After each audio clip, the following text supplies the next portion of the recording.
সুন্দর ট্রান্সলেশন। তুমি যদি এভাবে ট্রান্সলেশন করতে পারো দেখবে তুমি অনেক কিছু লিখতে পারবে।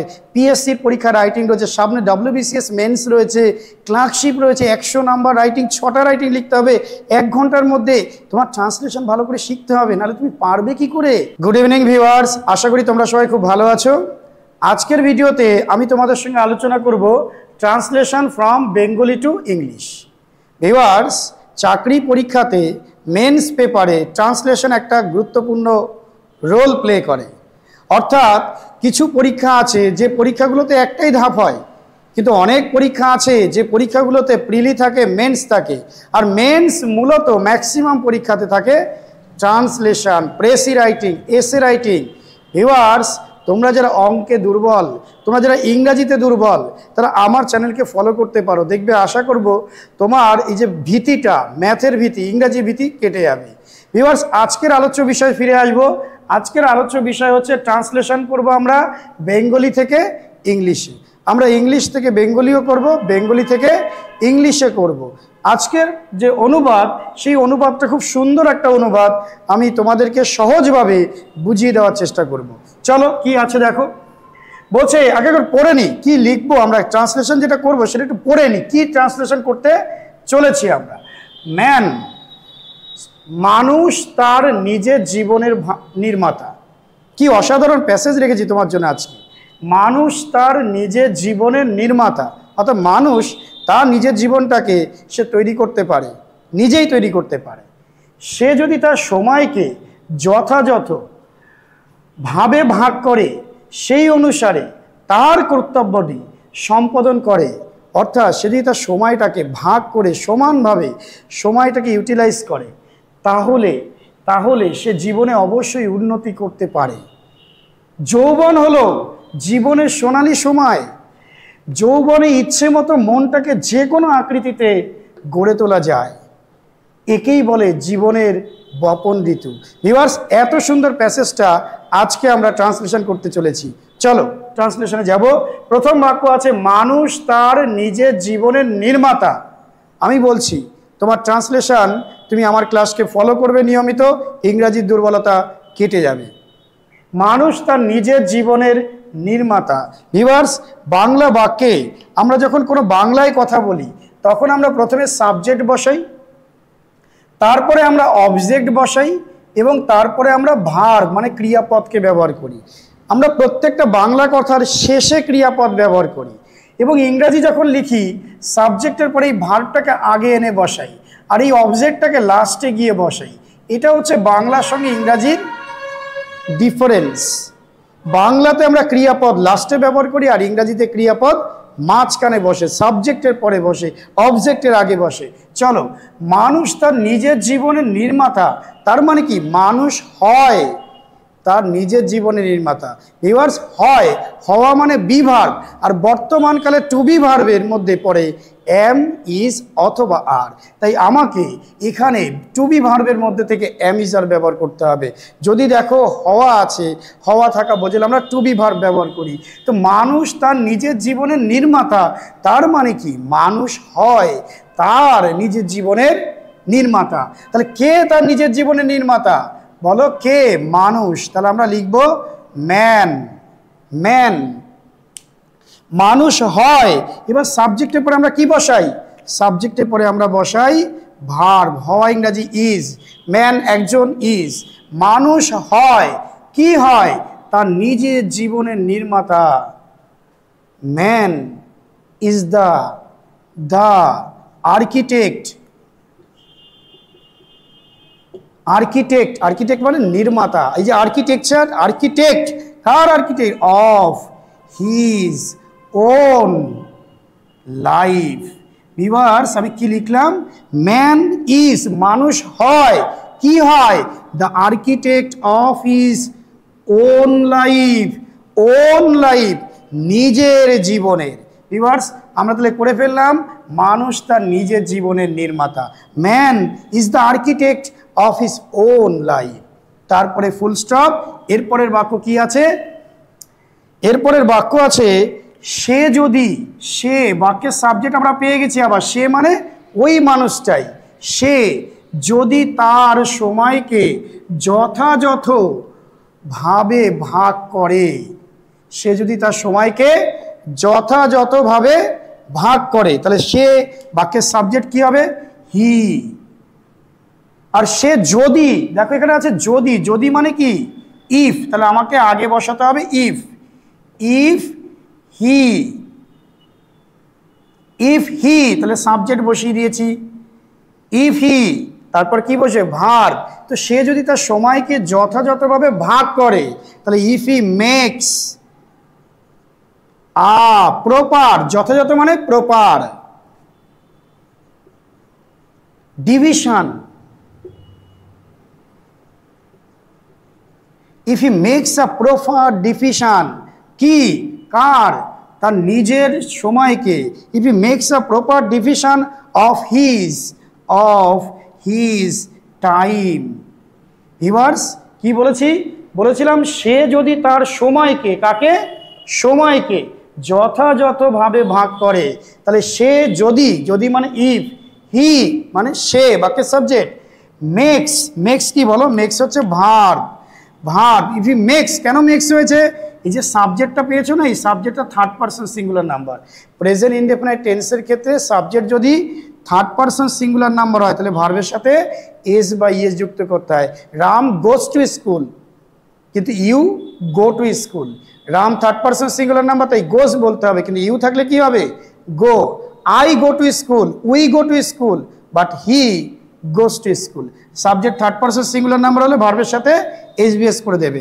If he makes a proper division of his time, যদি তার প্রপার ডিভিশন করে তার সময়ের, তাহলে, তাহলে কি বলছে বা দেখো, সে অনুসারে তার কর্তব্যটি সম্পাদন করে। মানে সে যদি তার সময়কে যথাযথভাবে ভাগ করে এবং সে অনুসারে যদি কাজ করে, এবং এখানে এবং আনতে হবে। এবং মানে কি? কমাও দিতে পারো তুমি, এবং লিখতে পারো অ্যান্ড। অ্যান্ড সে যদি তার সময়কে যথাযথভাবে ভাগ করে এবং তার কর্তব্যটি সম্পাদন করে, সম্পাদন করে তার মানে করাটা ভার্ব। তাহলে আমরা কি বলবো? ডাজ। কেন ডাজ বলবো? ওই যে আবার subject third person singular number. Does his duties, তার কর্তব্যদি, তার মানে কি? ডাজ হিজ ডিউটি মানে একটা, অনেক কর্তব্য, কর্তব্যদি, তাহলে does his duties. Does his duties, does his duty, সে যদি তার কর্তব্য পালন করে, কি বলো? সেই অনুসারে, মানে কি? অ্যাকর্ডিংলি। সে যে তার কর্তব্য সম্পাদন করে, তাহলে আমরা কি পেলাম? If he makes, if subject, if হচ্ছে বসলো conjunction, if he makes a proper division of his time and does his duties accordingly, সে যে তার সময়টাকে যথাযথভাবে ভাগ করে এবং তার কর্তব্য ডিউটিসগুলোকে অ্যাকর্ডিংলি সম্পাদন করে সঠিকভাবে, তাহলে কি বলছে? তাহলে তাহলে তাহলে সে জীবনে অবশ্যই উন্নতি করতে পারে। তাহলে সে জীবনে অবশ্যই উন্নতি করতে পারে। তাহলে সে, তাহলে মানে কমা, ভিউয়ার্স কন্ডিশনাল সেন্টেন্সের মাঝখানে তাহলে মানে কমা। তাহলে সে জীবনে অবশ্যই উন্নতি করতে পারে। তাহলে সে মানে কি? হি। তাহলে সে জীবনে অবশ্যই উন্নতি করতে পারে, তাহলে হি হচ্ছে বাক্যের সাবজেক্ট। তারপর কি বসবে? Verb. He is sure to prosper, prosper in life. তাহলে কি বললাম? হি ইজ শিওর, সে নিশ্চিত, টু প্রসপার, উন্নতি করতে পারবে। কোথায়? ইন লাইফ, জীবনে। ভিউয়ার্স, তারপরে কি আছে? তারপরে বলছে যৌবন হলো, যৌবন হলো জীবনের সোনালী সময়। কি দারুণ কথা! যৌবন হলো জীবনের সোনালী সময়। আমরা কত কিছু করে সময় নষ্ট করে ফেলি, তাই না? চলো, যৌবন হলো, তাহলে বাক্যের সাবজেক্টকে যৌবন, আর ভার্ব কি? এই যে হওয়া। তাহলে যৌবন ইংরেজি কি? ইয়থ। যৌবন হলো, ইয়থ ইজ জীবনের সোনালী সময়। তাহলে youth is the Sonali, golden season of life. Youth is the golden season of life. Viewers, যৌবন হলো জীবনের সোনালী সময়। তাহলে বাক্যের সাবজেক্ট কে? বাক্যের সাবজেক্ট হলো ইয়থ, আর এরপরে ভার্ব ইজ। কি? The golden season of life. জীবনটা হলো, যৌবন হলো জীবনের সোনালী সময়। তারপর কি আছে ভিউয়ার্স? চলে যাব যৌবনে। যৌবনে ইচ্ছে মতো যে কোনো আকৃতিতে মনটাকে গড়ে তোলা যায়। যৌবনে ইচ্ছে মতো মনটাকে যে কোনো আকৃতিতে গড়ে তোলা যায়।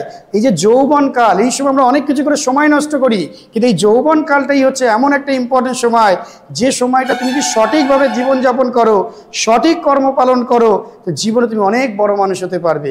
তাই বলছে যৌবন হলো জীবনের, যৌবনে ইচ্ছে মতো মনটাকে যে কোনো আকৃতিতে গড়ে তোলা যায়।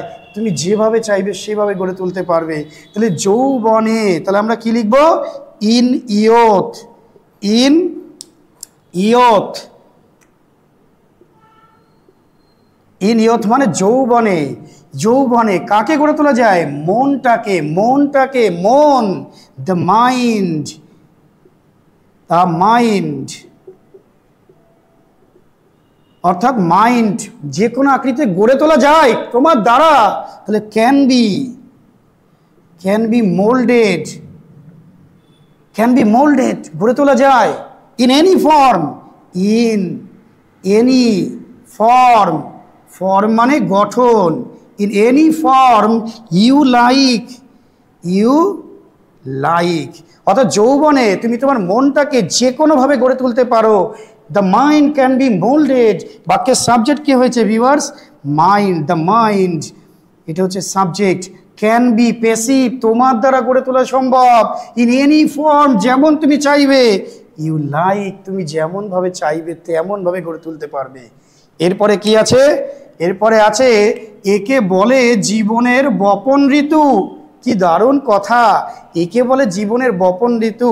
একে বলে, একে মানে কি? ইট, ইহা, ইট। বাক্যের সাবজেক্ট কি করবো আমরা? It. It is called, it is called, একে বলা হয়। কি বলা হয়? জীবনের বপন ঋতু। It is called seed time of life, seed time of life. It is called seed time of life. এই যে জীবনের বপন ঋতু, সুন্দর ট্রান্সলেশন। তুমি যদি এভাবে ট্রান্সলেশন করতে পারো, দেখবে তুমি অনেক কিছু লিখতে পারবে। পিএসসির পরীক্ষা রাইটিং রয়েছে, সামনে WBCS মেন্স রয়েছে, ক্লার্কশিপ রয়েছে, 100 নাম্বার রাইটিং, 6টা রাইটিং লিখতে হবে 1 ঘন্টার মধ্যে। তোমার ট্রান্সলেশন ভালো করে শিখতে হবে, নাহলে তুমি পারবে কি করে? চলে যাব। দেখো, মানুষ তার নিজের জীবনের নির্মাতা। সাবজেক্ট মানুষ, মানুষ সাবজেক্ট, মানুষ তার নিজের জীবনের নির্মাতা। তাহলে আমরা কি করেছি? Man is the architect of his own life. মানুষ তার নিজের জীবনের আর্কিটেক্ট। সে যদি সাবজেক্ট, সে যদি তার সময়কে, কাকে? সময়কে যথাযথভাবে ভাগ করে, তাহলে সে যদি মানে if he makes a proper division of his time, যদি সে তার সময়ের প্রপার ডিভিশন করতে পারে, এবং সেই অনুসারে সেই অনুসারে তার কর্তব্যটি সম্পাদন করে। And does his duties, does হচ্ছে ভার্ব, কি করে? হিজ ডিউটিস হচ্ছে object. Does his duties accordingly, সেই অনুসারে যদি কাজ করে, তাহলে কি বলছে? তাহলে সে জীবনে অবশ্যই উন্নতি করতে পারে। তাহলে মানে কমা, হি ইজ শিওর, ইজ হচ্ছে ভার্ব, সে নিশ্চিত, টু প্রসপার ইন লাইফ, জীবনে প্রসপার হবেই, উন্নতি করতে পারবেই। তারপরে কি বলছে? যৌবন হলো জীবনের সোনালী সময়। যৌবন হলো, youth is the golden season of life. যৌবনটা হলো জীবনের সোনালী সময়। যৌবনে ইচ্ছে মতো মনটাকে যে কোনো আকৃতিতে গড়ে তোলা যায়। যৌবনে, in youth the mind can be moulded in any form you like, যেমনটা তুমি চাও তেমনভাবে, তেমন ফর্মে গড়ে তুলতে পারো। একে বলে জীবনের বপন ঋতু। একে বলে, ইট ইজ কল্ড কি? Seed time of life. Viewers, আশা করি তুমি বুঝতে পেরেছো। এত সুন্দর একটা ট্রান্সলেশন তোমার সামনে করে দিলাম। এভাবে যদি তুমি ট্রান্সলেশন প্র্যাকটিস করতে পারো তাহলে আমি বিশ্বাস করব তুমি ইংরাজি লেখা শিখে যাবে খুব তাড়াতাড়ি। আজকের ভিডিওটা এই পর্যন্ত। যদি ভালো লাগে অবশ্যই লাইক কমেন্ট করবে। দেখা হবে পরবর্তীকালে অন্য কোনো ভিডিওতে। সবাই ভালো থেকো। বাই।